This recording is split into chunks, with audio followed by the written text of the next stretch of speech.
Alphase.production.presents. Assalomu alaykum do'stlar. Bugun sizlar bilan shaxmatdagi ayrim kombinatsiyalar haqida xabar bera oladigan dasturni Python dasturlash tilida yozib chiqdik. Buni sizlar bilan birgalikda do'stlashmoqchiman. Demak, shaxmatda har bir yacheyka o'z nomiga ega bo'ladi. Buni shaxmatni ko'p o'ynagan insonlar yoki shaxmatni ko'p kuzatadigan insonlar tushunadi. Misol uchun, bu tanlagan oq yacheykamiz B qatordagi 3-ustunda turibdi. Demak, bu oq yacheykamiz nomi B3 yacheykasi hisoblanadi. Bu yacheykamiz esa S qatorida turibdi, C qatorida turibdi, lekin bu ham 3-ustunda turibdi. Bu esa C3 yacheykasi deb nomlanadi.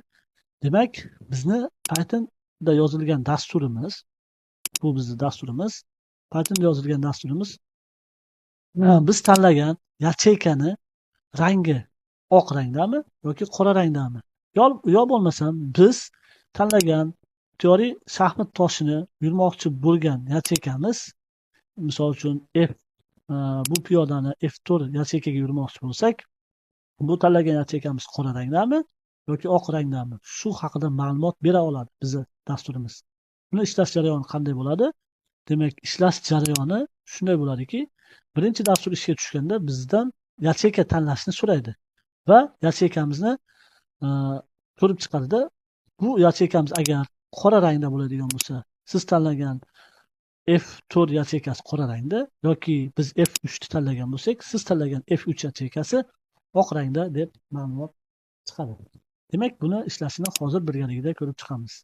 Demak, dasturni ishlatamiz. Bizdan yacheykani nomini so'rayapti. Demak, teoriy yacheykani yozaylik. Birinchi oq yacheykani ko'raylik. Bu shu yacheykani tanladik. Demak, bu yacheykani nomi H3 yacheykasi. Biz hozir H3 yacheykasini kiritsak, bizga siz tanlagan H3 yacheykasi oq rangda deb chiqishi kerak. Demak, yacheykani yozing deyapti. Biz H3 yacheykasini yozamiz. Siz tanlagan H3 kombinatsiyasi oq yacheyka. Yaxshi. Bu haqiqatan ham oq yacheykami? H qatoridagi 3-ustun. Demak, bu oq yacheyka. Endi biz deylik F4 ni tanlamoqchimiz. Bu bizga qora yacheyka deb ma'lumot qaytarish kerak.